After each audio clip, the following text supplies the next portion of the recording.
We are used to seeing images of refugees on our TV screens during times of wars and natural disasters.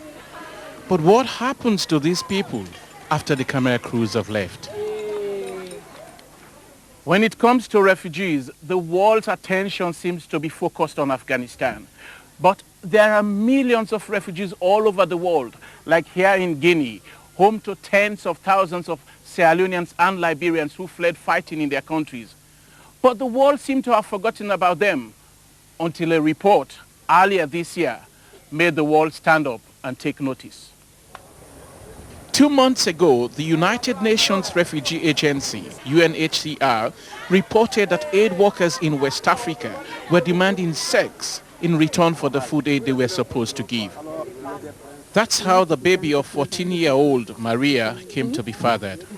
I've been go school now, 1 NGO. Now he says Suza want to okay. Now I'm green for it because I'm not being enough for me living bang forget I no get her. Say if he let me say I go do. He say like if I'm not dinner, I say I go do something. He say I go to feed you. So te now I get belly. Although they wrote the report, UNHCR said they were shocked by what they discovered. We do know that there is a lot of exploitation going on outside of the camps. We do know that sometimes it happens within the refugee population, but we had not suspected that it was happening with the aid workers. The UNHCR might be shocked by the report, but none of the refugees I met were. They explained that it all comes down to supply and demand. Their monthly food rations often run out within 20 days, leaving them desperate. So they all it pass urare because who don't know fit for use you pass you go lead on for life he give you money for let you able live for let you survive with you picking there. She is somebody who is looking after 8 kids, and the bottom line is she is somebody of dignity, somebody who wants to maintain her respect. 8 kids with the supply that she's getting is just not enough. So at the end of the day, she has to prostitute, she has to sell her body. She has no choice. It was becoming clear that food is the currency in the camp, and the aid workers, many of whom are refugees themselves, who control that food, hold enormous power as a result. 2 days before the next food distribution, the UN held a meeting with refugee leaders to discuss the food situation and this month's ration. It is not only me. I've walked around the camp asking individual people that really most of them have gone out of food. We cannot provide you with all your needs. That we know. Yes. Yeah? But that will not prevent us from telling whoever is willing to help that there is a need. The food is not enough. But this is what we have. But things are about to get even worse. The World Food Programme, responsible for getting food into the camps, has bad news for the refugees. Okay, please your attention. Their supply ship has been diverted to Afghanistan, leaving the refugees here short. At this present moment, I repeat, I'm sorry, we don't have oil. Oil is vital. Without it, how can they cook their food? This month, instead of the oil, they are to be given extra sugar, not the easiest thing to cook with. This is the supply that refugees here are going to live on for this month.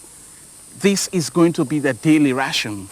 Bulgur, beans, soya, sugar, and salt. It's not a lot.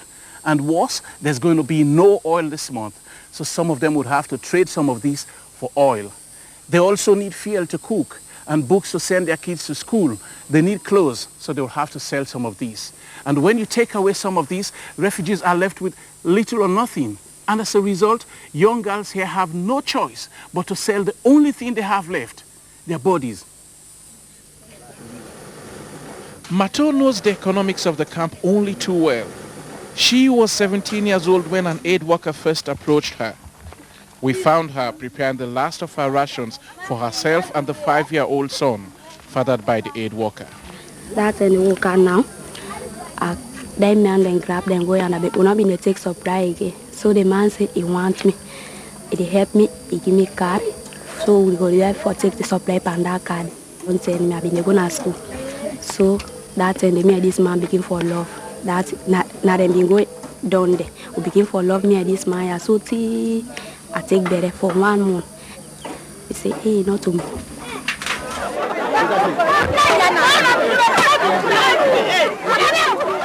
Distribution day. The hungry crowds queue up with their ration cards. They are greeted with more bad news. Not only will there be no cooking oil in their ration, they are told there is also no maize. This news does not go down well with the refugees.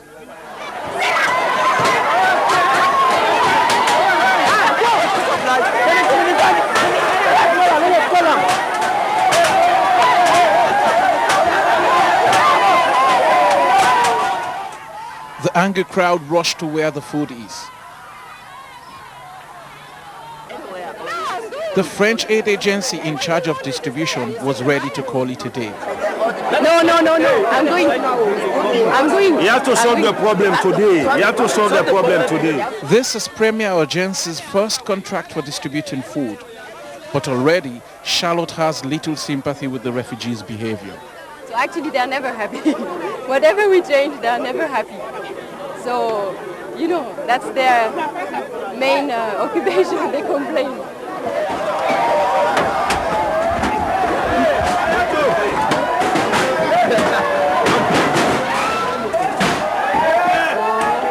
Ça commence à se casser. Do something. And please, what can we do?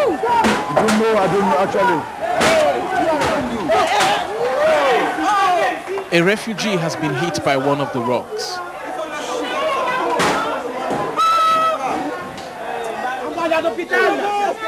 They try to take him to hospital, but it's not medical aid he wants.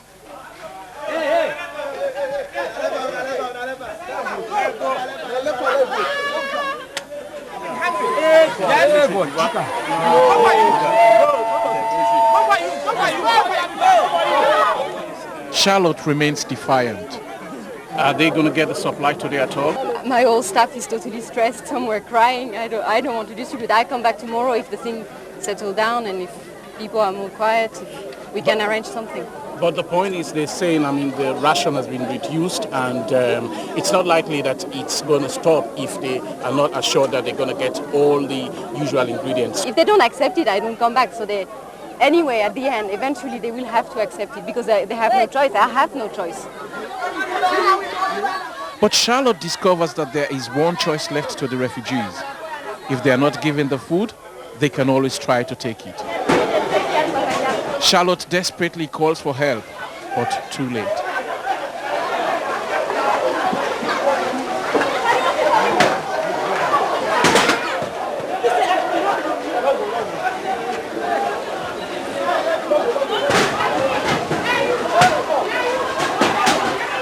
I was witnessing the result of the desperation that dominated the camp.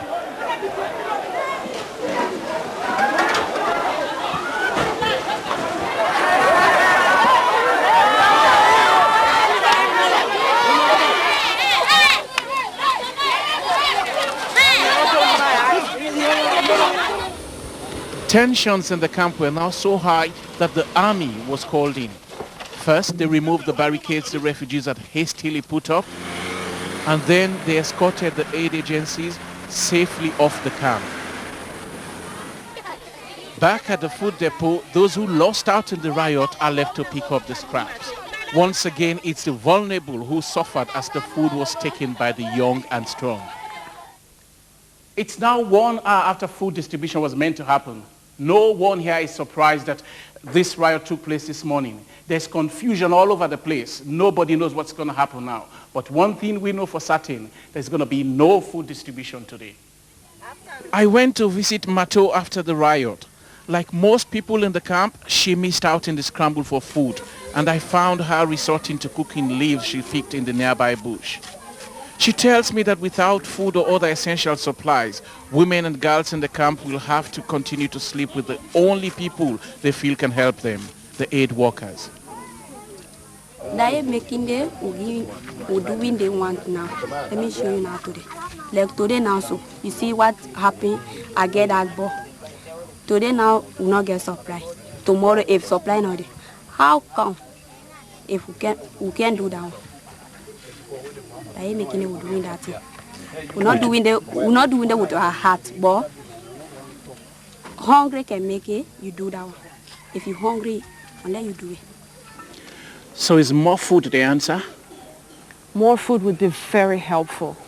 More food would be very helpful in the sense that refugee women we speak to admit that should they have more food, their lives would have been much better. They would not trade their bodies for food.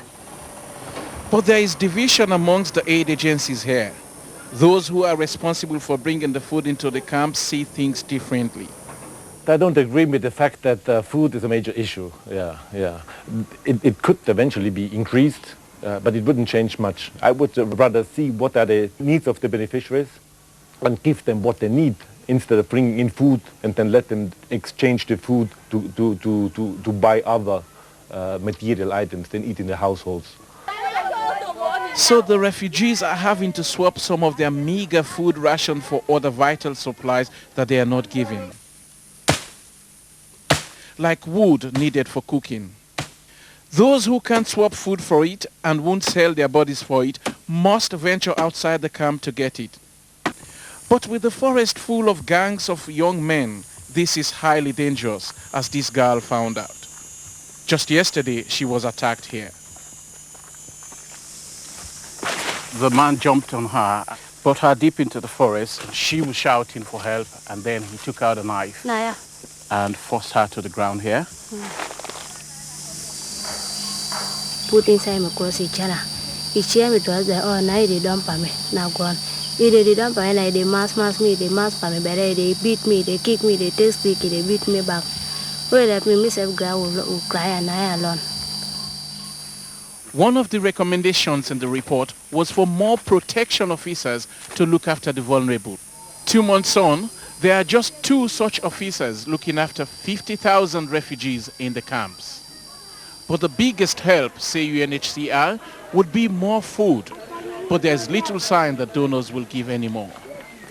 It's now 3 days after the riot and there's still been no food distribution.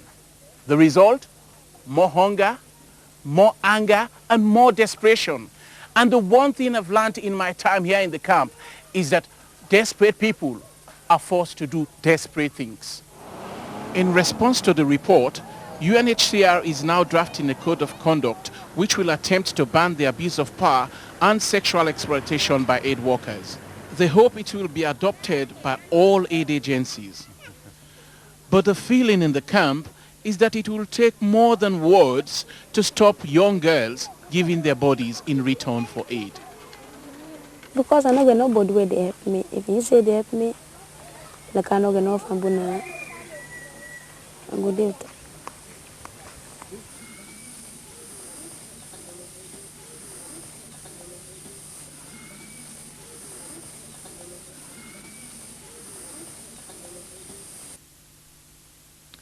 Soria Samura for Trevanda, Guinea.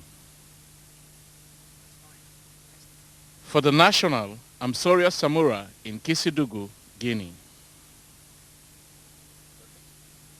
For the magazine, I'm Soria Samura in Kisidugu, Guinea.